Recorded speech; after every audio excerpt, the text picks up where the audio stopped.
Well, look, I don't know what your week has looked like, but I am glad that you are here tonight. We have a fun night. It's going to be a blast here, as always, at Relevant Youth, right? Yeah. What series are we in right now? Who can tell me? Made for more. How many of you believe you were made for more? Yeah? Well, by the end of the night, I hope to convince the rest of you that you are made for more. We've been talking about this whole idea over the last few weeks. And we looked at the life of Zacchaeus, right? How he was a tax collector and he wanted to see Jesus, but he was too what? He was too what? Short. He couldn't see Jesus because of who? Because of the crowd, because of the people in between him and Jesus. And I've challenged you guys that maybe if you're trying to see Jesus and it's blurry and you can't quite get a glimpse, to take a look at the crowd in between you and Jesus and how maybe you need to move away from the crowd and evaluate those that are between you and Jesus. If you want to reach your full potential, if you want to reach your more, sometimes you got to look at those that are in between you and Jesus. I have a question tonight. How many of you are planters? Like you plant gardens, you like to plant gardens, you have flowers, you plant flowers.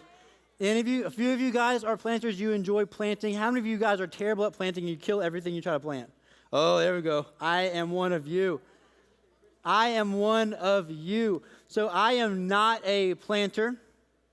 I cannot keep my plants alive. I forget to water them. I am terrible at being a responsible plant caretaker. In fact, a few months back, my wife went out of town, and she said, hey, just keep the plants alive. So I'd go over, and I would supposedly water the plants, and guess what I forgot to do? Water the plants. So she came back, and the first thing she did, she walked in the house, and she gasped. And the moment she did that, you know what I realized? I forgot to water the plants. And on our back deck we have several plants that she's planted. We have the tomato plant, pepper plants. I don't even know the names of all of them. I don't know. We have a bunch of plants in this garden. And I have a picture. I want to show you our tomato plant. Where's that at? That is wilted. That is a dead plant. That is not a very good look. Actually, that's the wrong picture. Throw the other picture up there. That is the wrong picture. Nope, the other one. There we go. That one looks dead, doesn't it? That plant looks dead. When she left, that was a thriving plant. Look at the tomatoes. You see the green tomatoes on there? It was a healthy plant, and then she left it alone with me for a few days, and I killed it.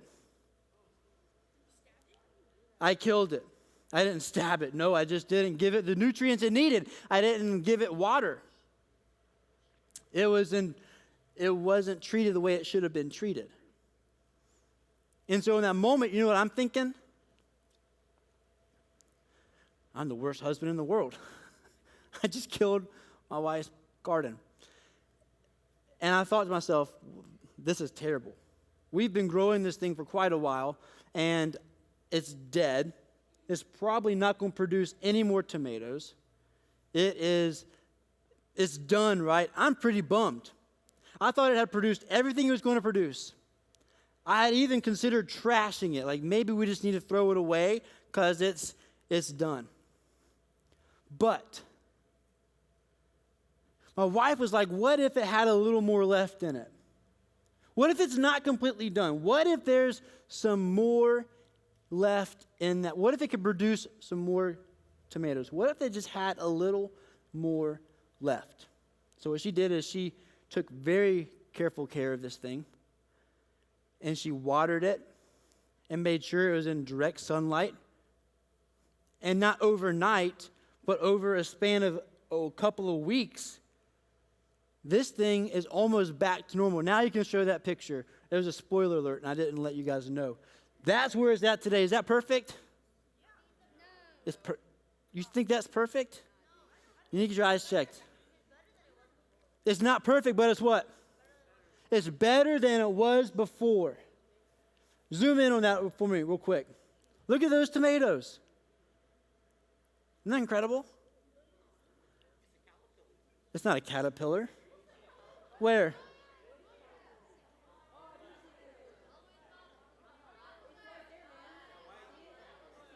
Oh, y'all do have some really good eyes. There is a caterpillar. Oh my gosh. So, this plant that I thought was dead, that I thought was done, that I thought had no more left in it, what?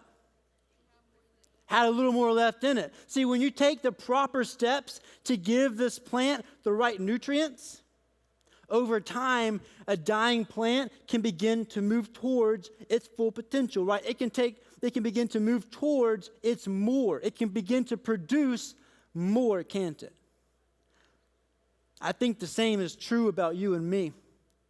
Maybe you feel like that plant. Maybe you feel neglected, or you feel like there's nothing left in me. There's no more in me. I am just done. I am burnt out. I am tired. I'm done. I would challenge you tonight that if you surround yourself with the right nutrients, you begin to take the steps necessary to become whole, to become better, to take steps towards Jesus, that you too may have more in you. Maybe you get involved and you engage in your small group, or you go through youth steps, or you take the necessary steps. You let your small group leader know, hey, I'm burnt out, I'm tired, I just don't know if there's any more left. Then we can help you. That's what your small group leaders are here for. But I would challenge you tonight that there's more in you. You were made for more. I want to read to you this passage out of Ephesians chapter 2, verse 3 through 6. We read the first half last week, and we're going to look at the second half this week. It says this: we all did it. All of us.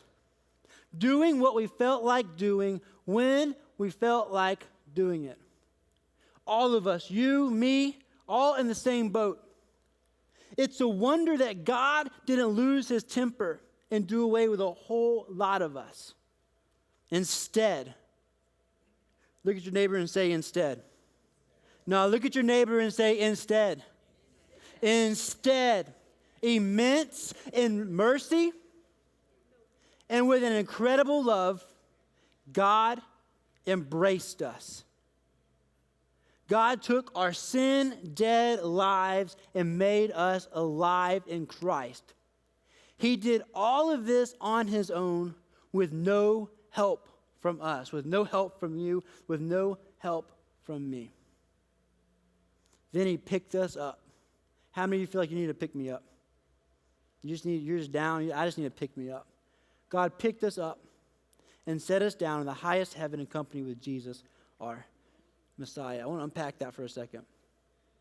It started off by saying that we all did it. All of us are guilty. We all did it, doing what we wanted to do when we wanted to do it. I can say that about myself. There are times that I did what I wanted to do when I wanted to do it. Anybody else relate with that?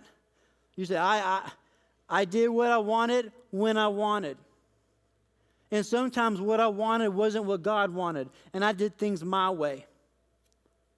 I acted on how I felt in the moment, and I treated people terribly because of how I felt and how they made me feel. I did what I wanted when I wanted, and a lot of times, you know what that's called? That's sin. Sin is anything that we do that displeases God. When I begin to do what I want when I want it, not taking God into account,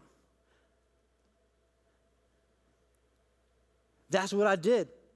That's what I did. And it says that we've all done that. We're all in the same boat, you and me both, doing what we want when we wanted it. And because of that, we were dead. Our sin makes us dead. There's no life in us. Sin separates us from the love of God. Because God is perfect, God is holy, he cannot be in the same space as sin. And because of that, we were like that dead plant. We were like that dead plant. And then it says, but God took our dead selves and he gave us life. He saw us and he said, I think there's just a little bit more left in you. I haven't lost hope in you. I think you can still flourish. There's more in you. You were made for more. He did that by sending his son Jesus on this earth to die for us. Jesus came to this earth. He stepped out of heaven onto this planet. And he lived a perfect life. He was tempted just like you and I are tempted. But he did not fall into that temptation. He lived a perfect life. And he died on the cross, taking a death that you and I deserve because of our sin. I love that. God took our dead selves and he gave us life. And then it says he did this with no help from us. I didn't help God give me life. You didn't help God give you life. We didn't help God at all. He did all of this with no help from us. You know why he did that? So you and I couldn't brag about it. So we couldn't hold that over each other's heads. Well, I help God. I'm good. I deserve this. I'm a pretty good person. We are all in the same boat, remember? All in the same level playing field. None of us are any better than anyone else. But what's so sad to me is how I see some of y'all treat each other. How we as humans treat each other as if we are better than each other. God sees us all the same. We are all helpless and in need of a Savior. None of us better than the other. He saw our sin-dead lives and said, you were made for more. I think there's just a little more left inside of you. But what we've got to do is begin to take those steps. We've got to take steps and surround ourselves with the proper nutrients. Sometimes that looks like evaluating the friends you have around you. Sometimes that looks like evaluating your priorities. What do I prioritize in my life? Do I prioritize time with Jesus? Do I prioritize church? What do I prioritize? You've got to take a self-inventory and see what are the nutrients I need to surround myself with to begin to produce more. And tonight in small group, I hope and challenge that you guys will have that conversation.